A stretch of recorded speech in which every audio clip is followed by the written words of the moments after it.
So we're on 125th Street. We're talking to my man Saneter. He's been selling tapes out here for quite a while, so we want to get his perspective on why he does what he does, and how long he's been doing it, and how long he's going to keep on doing it, and what he feels he's doing to help uplift our people. So why don't you introduce yourself? How you doing, brother? My name is Saneter. All right. I represent the House of Consciousness Information. We document our story live on DVD. All right. You see what I'm doing right here. Take a look. There you go. I see you got a lot of tapes out here. Yes, sir. I remember when you first started out. DVD. Yeah, when you first started, you used to sell the VHS tapes, and now you have upgraded to putting your whole collection on DVD. So you definitely keeping up with the technology. And you got more over here. You got a whole lot more tapes over here. We're going to talk about some tapes in particular in just a minute. Get a shot of that. Mine here. Okay. My name is Lord Grayson. Okay. Yeah, I have one of your tapes.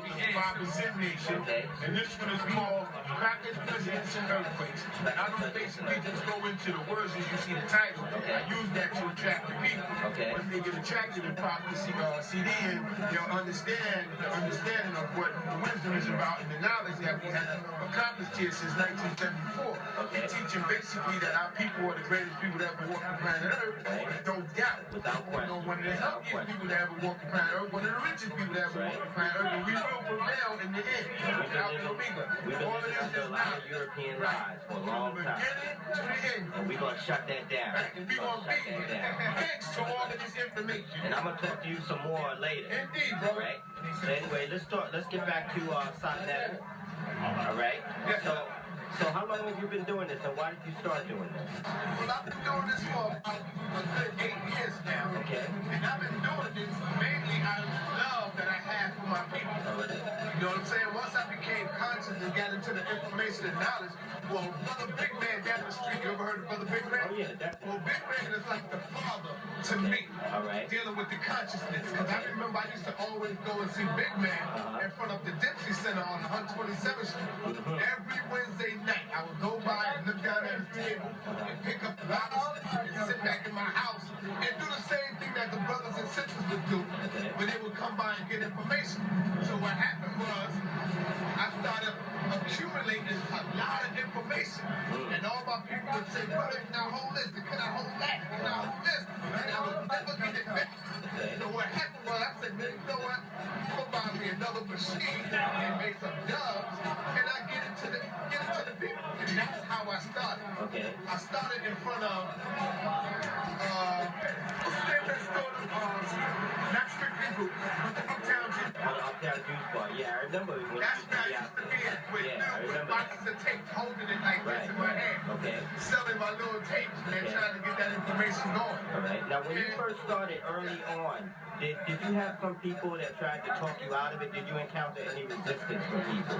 Yes, sir, brother. You're going to always have that. Okay. Because a lot of our people are scared of this information. This is like new information to them. So when I would first come out and bring it to them, see, Khalid is definitely my foundation. Right. The Honorable Minister Louis Farrakhan has been the man. I give him credit for waking up that energy that's inside of me. Right. You see what I'm saying? But Khalid has been the man that made me militant. Farrakhan has been the man that made me conscious. Okay. So when you put the two energies together, that's why you see I am the way I am. Right. So I got to give all the props to the Honorable Minister Louis Farrakhan and my spiritual brother, Dr. Khalid Abdul Muhammad. Okay. Who still lives through me. All right, so getting back to what you were saying, like early on, you would loan out tapes and you wouldn't get them back. Right, and that's how I all got started into it. Right. I would loan out the tapes to the brothers, to the people that knew me, never would get back. So I said, man, I'm spending, and at that time, let me run a little tape, a DVD, not a DVD, but a tape, would cost you $25.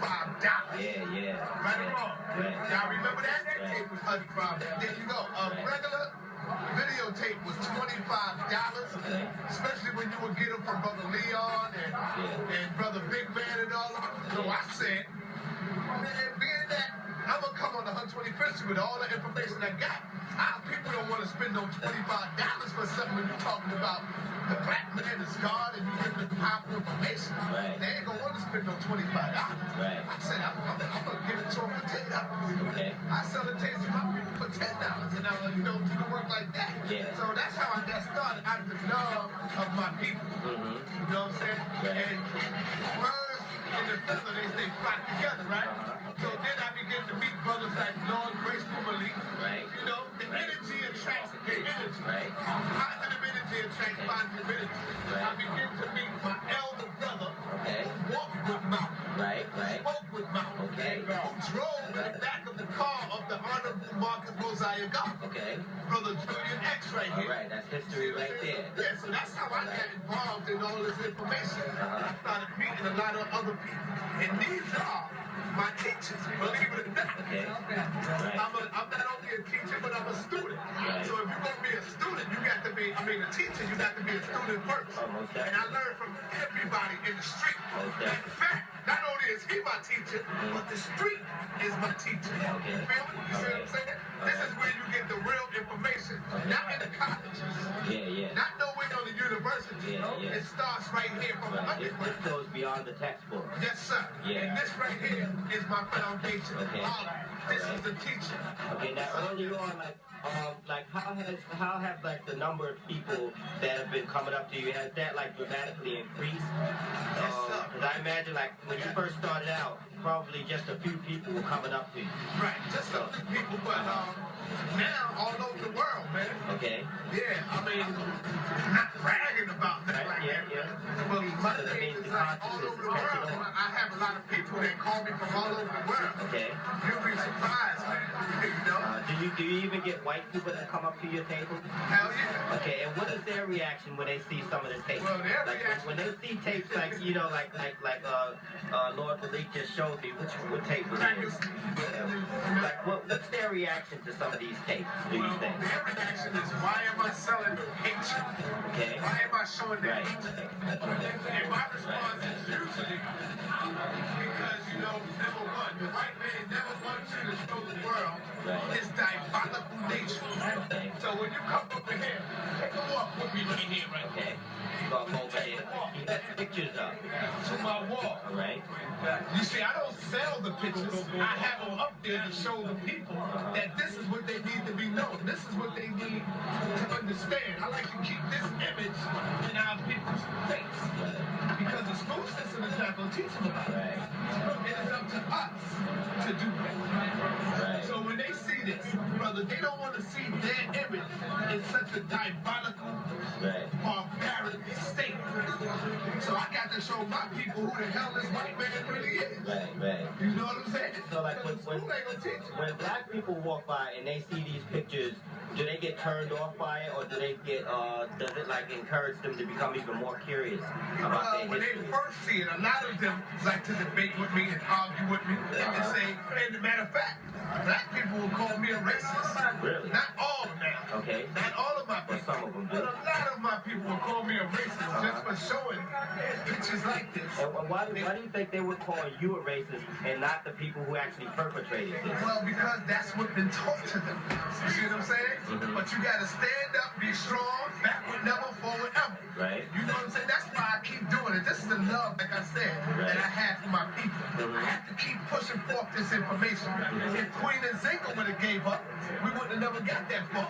If Harriet Tubman would have gave up, we wouldn't have got that far. True. You see what I'm saying?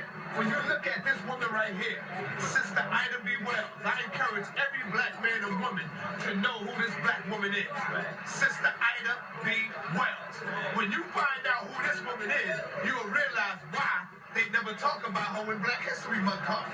They always talk about Harriet Tubman. They talk about Frederick Douglass.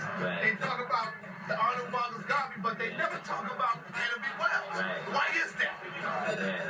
These are questions that we have to ask ourselves. This woman was one of the most militant black women